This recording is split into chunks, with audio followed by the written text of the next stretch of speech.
guys, welcome back to Diligent Picks.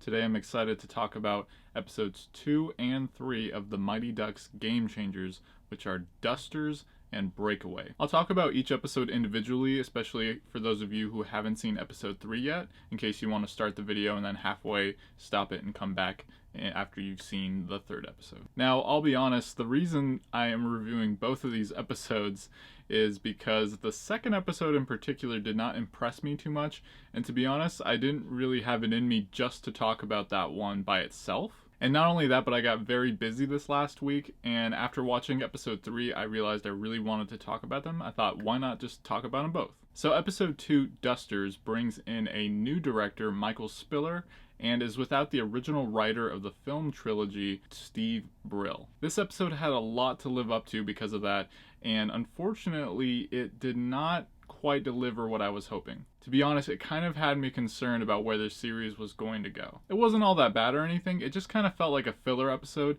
which was one of the reasons I was concerned about there being a Mighty Ducks series in the first place. Because there's only so much content you can, bring out to 8 to 10 episodes or whatever they plan to do here. So the episode begins with the Don't Bothers coming back to their first practice at the Ice Palace, and we see that Evan's mom, Alex, is, she's sort of figuring out how to be a coach and is more concerned about, trying to get the kids to relate and share their feelings than really help them become better at hockey. Of course, this creates a bit of a divide between Evan and his mom, and the two of them seek advice from Gordon Bombay, who, of course, does not care about hockey anymore. So I think by this point, because we've sort of established that Gordon Bombay is, just not really wanting to be involved with hockey, it was kind of starting to get old. Some of the jokes didn't hit as much this time around. I think fans of the original films can kind of see a predictability coming here where we know he's eventually going to come back to coach. So I felt like this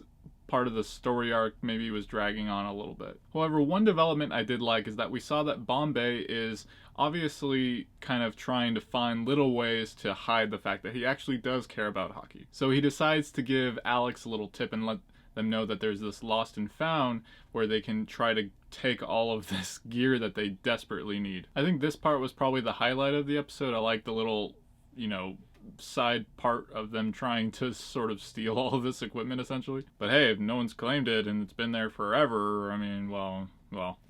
And there are some beats I did enjoy quite a bit. I liked there's a scene where they're eating and Evan's mom wants to talk about all these awards she wants to give the kids. While some of the characters didn't get a lot of development here, I do think they have a steady thing going with Nick, and he is still probably the funniest character in the show to me. He has great line delivery, and almost everything he gets to say I look forward to seeing. So as you could expect, they lose their first game against the Cardinals pretty easily.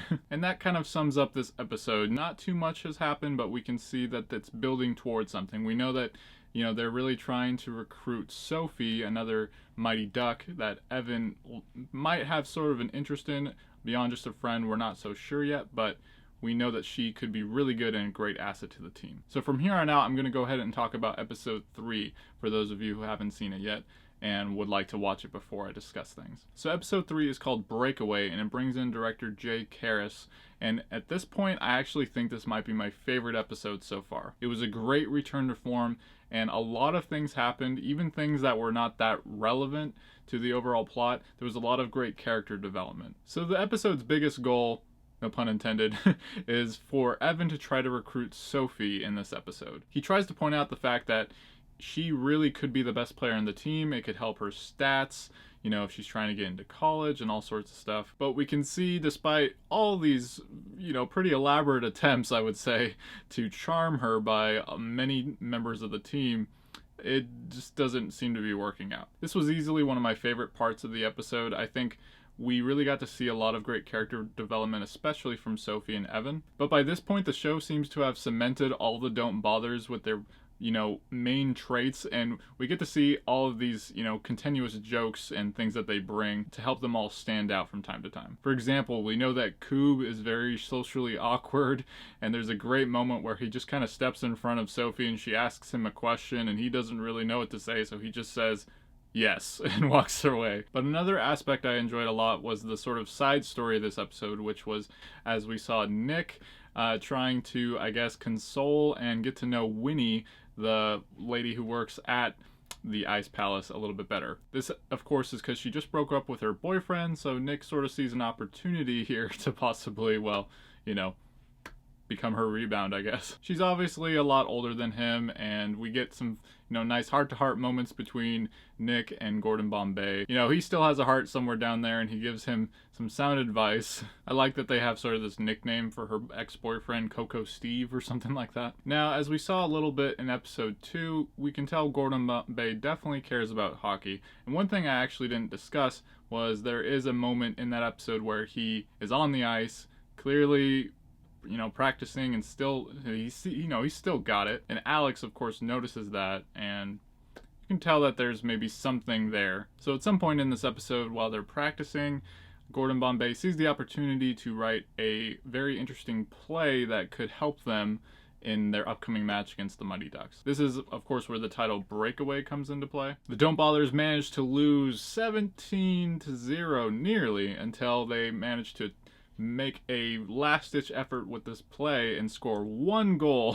And even though they got absolutely killed in this match, it was a great moment for them because it was the first goal that they've scored, and they were happy to celebrate that. So I really like that aspect. You know, it's the little things, you know, being able to make some progress. Sophie really sees that, and then she sees her coach of the Mighty Ducks, you know, just get completely upset with them by the fact that they were giving up 1 goal, even though they scored 17 of their own. So of course she decides she no longer wants to be a Mighty Duck, and she joins the Don't Bothers, and it looks like we have our probably full team here. I'm not sure if they're gonna get any, you know, members or substitutes from this point on, but we will see. Another significant part of this episode is a conversation between Alex and Gordon Bombay as she finds out all about his history and what happened, and we finally get a pretty, you know, lengthy explanation of why he is not really interested in hockey at this point. But the episode leaves things on a very optimistic note as we see Gordon Bombay is likely going to shovel his pride and come back and now coach the Don't Bothers. Or else why would he take that no hockey sign down? I mean, come on. So there you have it, guys. Episodes 2 and 3 of the Mighty Ducks Game Changers. I think both of these episodes had some, you know, interesting developments. I think the third one is definitely the best episode of the season so far, and I am now really looking forward to seeing how things play out as we continue to watch the Don't Bothers grow. Now, I'm very much just looking forward to that episode when a bunch of previous Mighty Ducks characters are supposed to show up. I don't think we're going to see it in the next episode, but there might be some surprises. I did watch a little sneak peek. So tell me, who's your favorite character, or what's your favorite thing about this show so far? What are you most disappointed in? I'd love to hear your thoughts, and I'm hoping, you know, the season continues to develop in a great way, and we have a overall really good show, hopefully. As always, my name is Dylan, and if you love entertainment, subscribe to my channel while this video ends, and send me a thumbs up before you go. Thanks for watching, and stay diligent.